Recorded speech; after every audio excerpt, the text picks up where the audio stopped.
Hello my dear students, आपकी परीक्षा के रिमेनिंग 2 डेज और हैं।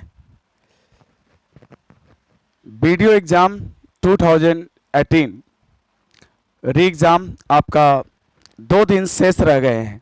तो आप लोग कैसा फील कर रहे हैं? आप लोग को क्या डर लग रहा है? एक्चुअल में डर आपको परीक्षा से नहीं लग रहा है, डर आपको परीक्षा के परिणाम से लग रहा है। आपको परीक्षा के परिणाम से डर लग रहा है। तो इस डर से पहले आपको रिलैक्स होना पड़ेगा, ठीक है? गीता के 47वां श्लोक में लिखा है, कर्मण्येवाधिकारस्ते मा फलेषु कदाचन मां कर्म फल हेतु भूर्वा ते संगो स्वत्व कर्मणि। भगवान ने कहा है कि कर्म आपके बस में है, परिणाम आपके बस में नहीं है। तो जो आपके बस में नहीं है उसके बारे में चिंता क्या करना, ठीक है? आप लोग अपना कर्म बेहतर करिए। आपने कर्म के लिए कर्म कर भी रहे हैं, कर्म के लिए प्रयास भी कर रहे हैं। तो अभी परीक्षा में 2 दिन है। आप जो भी पढ़ाई किए हैं, आप अपनी पढ़ाई को रिवीजन करिए। आपने पढ़ते समय कुछ क्वेश्चंस ऐसे जरूर रहे होंगे जिनको आपने मार्क्स किया होगा, स्टार मार्क्स लगाया होगा कि ये क्वेश्चन थोड़ा अभी हमारे अप्रोच से बाहर था, तो इसको मैंने स्टार मार्क किया, स्टार मार्क किया। ऐसे जीएस में भी आपने बहुत सारे जगह पे स्टार मार्क लगाए होंगे। रीजनिंग में भी बहुत सारे थॉट्स पे, बहुत सारे क्वेश्चन पे आपने स्टार मार्क किए होंगे। हिंदी में भी बहुत सारे जगह पे आपने स्टार मार्क किए होंगे। तो ये समय है आपको रिवीजन करने का। अब ये समय नई चीज़ों को पढ़ने का नहीं है, नई चीज़ों को रिवाइज करने का नहीं है। अब ये समय जो 2 दिन शेष बचे हैं, आपको जो भी पढ़ी हुई विषय वस्तु है उसको आप लोग जो भी स्टार मार्क करे हैं उसको रिवाइज करिए प्रॉपर तरीके से। सभी बच्चे उसको रिवाइज करें अच्छे से और एकदम रिलैक्स रहें, बिल्कुल। क्योंकि जब आप परीक्षा में जाते हैं, देखिए, जब हम हड़बड़ाहट में होते हैं, जब हम घबरा जाते हैं किसी चीज़ से, तो हमारा दिमाग काम करना बंद कर देता है, ठीक है? अगर आप घबराहट में रहेंगे तो आप वो सिली मिस्टेक कर बैठेंगे जो नहीं होना चाहिए। बात में सिर्फ हम लोग रिग्रेशन करते हैं कि काश ऐसा नहीं किया होता। तो ये तभी संभव है, ऐसी गलतियों से आप बचें, तभी संभव है जब आप अपने को रिलैक्स फील करें। जो भी होगा देखा जाएगा भाई। हमें सबको पता है कि एक दिन जिसका प्रारंभ हुआ है उसका अंत भी होगा, जिसका उदय हुआ है उसका अंत भी होगा। तो क्या हम मरने के डर से जीने की इच्छा छोड़ नहीं देते? क्या हम अपना कर्म करना बंद कर देते हैं? जीवन में बहुत कुछ करते हैं, नौकरी पढ़ाई करते हैं, नौकरी पाते हैं, घर बनाते हैं, परिवार चलाते हैं, सब कुछ करते हैं, लेकिन कभी ये दिमाग में ख्याल नहीं लाते हैं कि एक दिन मरना भी है। वैसे परीक्षा का परिणाम है, परीक्षा का परिणाम जो भी होगा देखा जाएगा, लेकिन हम परीक्षा में बेहतर कैसे करें, हमें बस इसमें सोचना है। आप परीक्षा हॉल में जब जाओ तो वहां पे एकदम रिलैक्स मोड में रहो और बिल्कुल आप ऐसा सोचो कि आप अपने कमरे में बैठ करके मॉक लगा रहे हैं, ठीक है? आप जैसे क्लासरूम में बैठ के मॉक टेस्ट दिया करते थे, आप वैसा फील करो कि मैं कमरे में मॉक टेस्ट लगा रहा हूं। आप देखना बेहतर करके आओगे। लेकिन अगर आप हड़बड़ा गए, वहां पर जाके घबरा रहे हैं, आपके हार्ट बीट बढ़ी हुई है, डेफिनेटली आप देखते होंगे जब गलतियां होने लगती हैं तो गलतियां पे गलतियों का सिलसिला चलने लगता है, ठीक है? तो आपको बिल्कुल हड़बड़ाना नहीं है, रिलैक्स रहना है। परिणाम के बारे में कुछ भी नहीं सोचिए, कोई चिंता मत कीजिए। आप बिल्कुल ये सोचिए कि मैंने जो अभी तक जो वीडियो री एग्जाम के लिए जो प्रिपरेशन किया है, इसको अब वहां उतारने का समय आ गया है और बेहतर तरीके से हम परफॉर्म करके वहां पे आएंगे और कैसे हम अपने समय का प्रबंधन करें। तो सबसे पहले तो मैं बताऊंगा कि आप समय को कैसे प्रबंधन करेंगे, समय टाइम मैनेजमेंट कैसे करेंगे। लेकिन इसके पहले मैं आपको बता दूं कि जब आप परीक्षा देने जा रहे हैं तो पहले आप क्या क्या सुनिश्चित करेंगे कि आपको साथ में लेके जाना है। तो आपकी आइडेंटिटी, आपकी जो एडमिट कार्ड, पहले इसको सिक्योर कर लीजिए कि आपने अपने बैग में रख लिया है कि नहीं रख लिया है। क्योंकि बहुत सारे कैंडिडेट क्या होता है कि वो परीक्षा सेंटर पे पहुंच के याद आता है कि ओ माय गॉड, मेरा तो एडमिट कार्ड टेबल पे ही छूट गया, फिर उस दिन तो उनका परीक्षा गया। ठीक है, तो ऐसी सिचुएशन ना उत्पन्न हो किसी बच्चे के साथ। तो मेरे भाई, आप लोग पहले जो जो चीजें आपको परीक्षा में लेके जाना है, पहले आप उसे सुनिश्चित करें, लिखें, पॉइंट बनाएं कि क्या, और टिक करें कि क्या मैंने इसको रख लिया बैग में, क्या इसको मैंने रख लिया बैग में, क्या इसको रख लिया बैग में। सारी चीजें जब सुनिश्चित हो जाएं और जब आप एग्जामिनेशन सेंटर पे पहुंचेंगे तो वहां पर चेकिंग होगी, और चेकिंग के दौरान आपको अपना एडमिट कार्ड, आइडेंटिटी कार्ड, आपको कोई पहचान पत्र रखना होगा, और फोटोग्राफ्स भी रख लेना, एक दो ये भी रख लेना। ठीक है, ताकि वहां पे जब फोटो मिलाई जाती है तो कहीं ऐसा ना हो कि वहां पे फोटो जो है मिसमैच करे, तो उसमें भी कुछ वो आपके समय को बर्बाद कर सकते हैं। और वहां पर थोड़ी सी भी गलती अगर जाते जाते ही अगर हो गई ना, तो डेफिनेटली आपको कहीं ना कहीं नर्वस होना पड़ेगा। ठीक है, चलिए, अब वहां पे मान लीजिए आपने चेकिंग कराया और सब कुछ अच्छा पाया गया और आप एग्जामिनेशन हॉल में पहुंच चुके हैं। तो मेरे भाई, जब हॉल में पहुंचना, तो वहां पर अब आपको क्या करना है, मैं आपको बताऊंगा कि पीपीटी के माध्यम से कि इसमें आपको क्या करना है।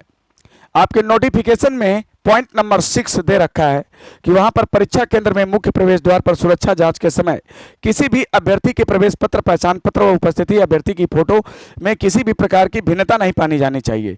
ठीक है, नहीं तो उनको जो है हेल्प डेस्क पर उनको रोका जाएगा और इसमें प्रॉब्लम होगी। तो यहां तक अगर आप सुनिश्चित कर लेते हैं, मतलब एडमिट कार्ड और आपका आइडेंटिटी, ये दोनों चीजें पहले तो सिक्योर होनी चाहिए। ठीक है, अगर यहां पर आप सिक्योर हैं तो फिर आपको आता है OMR शीट, पहले भरने के लिए आपको मिलता है एग्जामिनेशन सेंटर पे। और उसमें आपको क्या करना है कि बहुत सारे बच्चे हैं जो कि वहां भी हड़बड़ी करते हैं, वहां भी जल्दीबाजी कर जाते हैं। अगर आपको चीजें समझ में आ रही हैं तो आराम से पहले भरिए, और चीजें जैसे कि आपको एग्जामिनेशन सेंटर कोड होगा, वहां पे सिटी कोड होगा, सारी चीजें जो भी कोड आपको भरने हो, सारी चीजें इत्मीनान से अपना रोल नंबर भरिए, सारी चीजों को भरिए और इत्मीनान से भरिए। और जो चीजें जरा भी डाउटफुल कंडीशन में है, उनको तुरंत जो भी इन्विजिलेटर वहां पे उपस्थित है उससे हेल्प लीजिए और उसको प्रॉपर तरीके से भरिए। क्योंकि अगर इसको आपने भरा ना, तो सब कुछ पढ़ा हुआ बेकार हो जाएगा, क्योंकि आपकी कॉपी ही चेक नहीं होगी।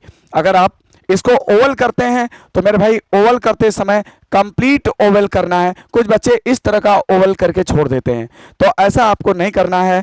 आपको ओवल करते समय आपको कंप्लीटली इसको क्या करना है कि पूरी तरह से परफेक्ट ओवल करना है। ठीक है, ओवल करते समय आधा अधूरा ना करें, नहीं कंप्यूटर आपके कॉपी को नहीं लेगा, चेक नहीं करेगा।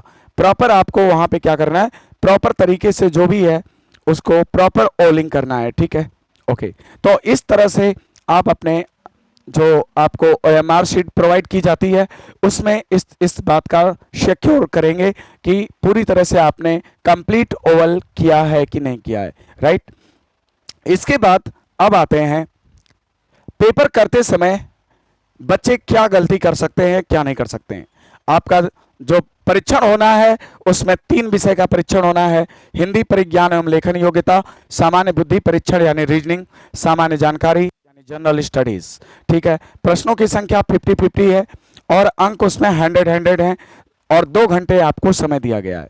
ठीक है, तो देखिए अब आप पेपर को अटेम्प्ट कैसे करेंगे, मैं इसके बारे में आपको बताना चाहूंगा कि बेटा 1 घंटा रीजनिंग के लिए आपको चाहिए ही चाहिए। मैं एक रीजनिंग टीचर हूं, इसलिए मैं जानता हूं रीजनिंग की गहराई को, कि जो वीडियो री एग्जाम में आपको जो रीजनिंग पूछी जाएगी उसके लिए एटलीस्ट 1 घंटा आपको अपना सिक्योर करना है सिर्फ रीजनिंग के वास्ते। ठीक है, और 35 मिनट आपको, कम से कम 35 मिनट से कम नहीं, आपको हिंदी में रखना पड़ेगा 35 मिनट। ठीक है, और 25 मिनट आपको सामान्य जानकारी।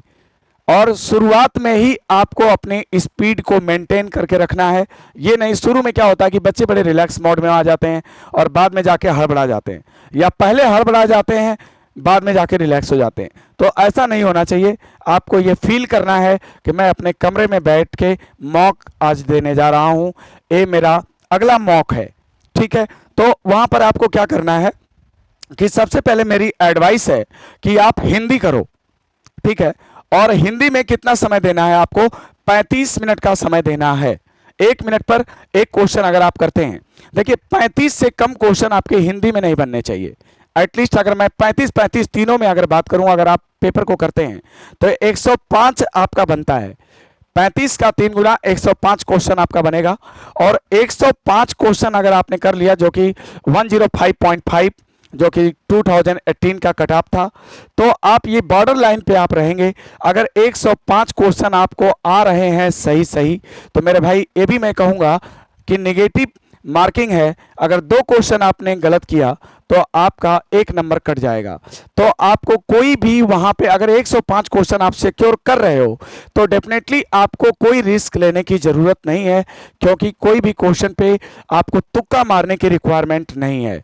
लेकिन अगर आप 90 क्वेश्चन करते हो, यानी बिलो 100 करते हो, तब आप तुक्का मार सकते हैं, क्योंकि सिलेक्शन तब तो वैसे भी नहीं होना है, ठीक है। अगर आप 100 के नीचे अगर क्वेश्चन अटेम्प्ट करते हैं तो सिलेक्शन तो तब तो आप बॉर्डर से बाहर जा रहे हैं, फिर तो सिलेक्शन नहीं होना है। तो फिर वहां पर आप तुक्का लगा सकते हैं।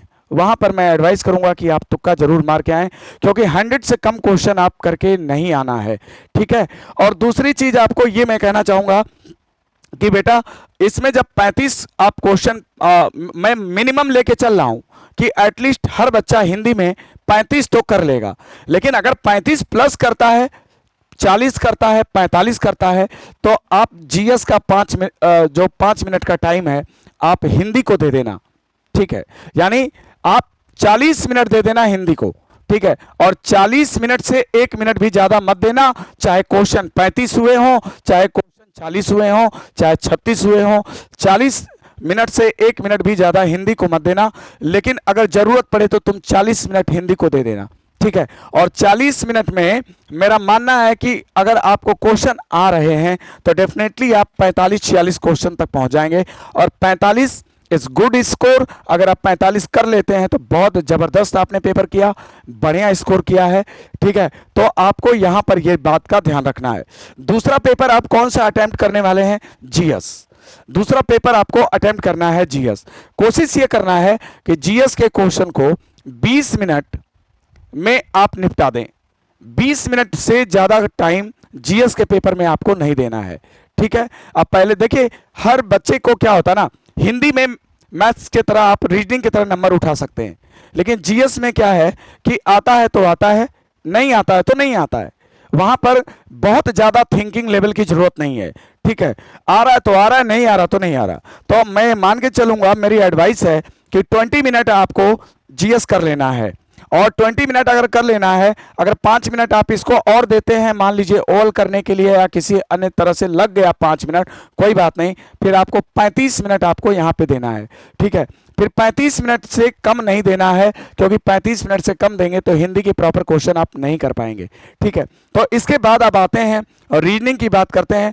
रीजनिंग के क्वेश्चन में आपको 1 घंटा परफेक्ट टाइम आपको देना ही देना है, अगर आप चाहते हैं कि क्वेश्चन पेपर बैलेंस करके आना है और अच्छे से करके आना है। तो क्योंकि बहुत बढ़िया स्पीड लेके चलोगे तब भी तुम्हारा 1 घंटा, समझ लो 35 क्वेश्चन क्रॉस करते करते 50 मिनट आपके बीत चुके होंगे। जैसे आप रीजनिंग के 35 क्वेश्चन क्रॉस करेंगे, आपके 50 मिनट बीत चुके होंगे। यानी मैं मान के चलता हूं कि बहुत अच्छी स्पीड लेके आप चलेंगे, तब आप जाकर के 50 मिनट में 40 क्रॉस कर पाएंगे। अगर 40 क्रॉस कर गए अगर रीजनिंग में आप 50 मिनट में, तो डेफिनेटली आप विनर हो। फिर आपका पेपर बहुत जबरदस्त होने वाला है, फिर इसमें नो डाउट आप बहुत अच्छा कर सकते हैं। तो ठीक है, तो 1 घंटा आपको रीजनिंग को देना ही देना है। टाइम प्रबंधन आपको इस तरह से करके चलना पड़ेगा, ठीक है। और ये आपका टाइम मैनेजमेंट के बारे में बताया कि आपको पेपर कैसे अटेम्प्ट करना है। बच्चे क्या करते हैं कि सबसे पहले वो रीजनिंग पर ही टूट पड़ते हैं और रीजनिंग को ही लगाने में पता लगा 1.25 घंटा लगा दिए, बाकी का पेपर उनका चौपट हो जाएगा, खराब हो जाएगा, राइट। तो ऐसा नहीं करना है, बल्कि रीजनिंग आप बाद में करो, लेकिन रीजनिंग के लिए जितना समय सेव हो सके उतना समय सेव करके करो, ठीक है। क्योंकि तब तक आपका कॉन्फिडेंस लेवल भी बढ़ चुका होगा। अगर आप हिंदी अच्छा कर चुके होंगे और जीएस अच्छा कर चुके होंगे तो डेफिनेटली आपका कॉन्फिडेंस लेवल हाई लेवल पे होगा, तब आप रीजनिंग बेहतरीन परफॉर्म कर पाएंगे, ठीक है।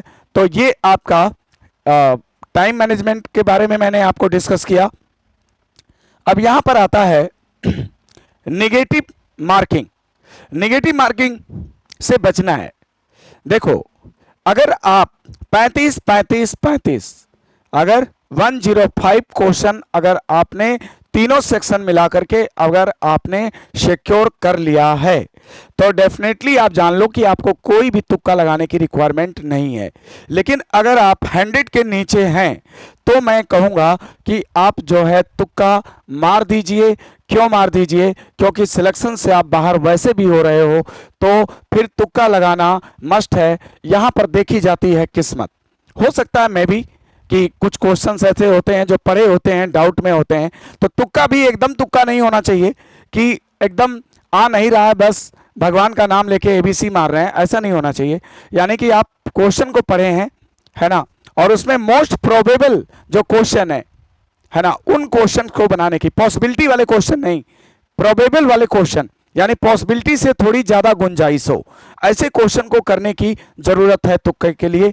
तो तुक्का मार सकते हैं जब आप 100 के नीचे स्कोर कर रहे हो तब, ठीक है। अगर 100 प्लस स्कोर है आपका तो फिर तुक्का लगाने की कोई भी रिक्वायरमेंट नहीं है, ठीक है। तो नेगेटिव मार्किंग से बेटा आपको बचना है।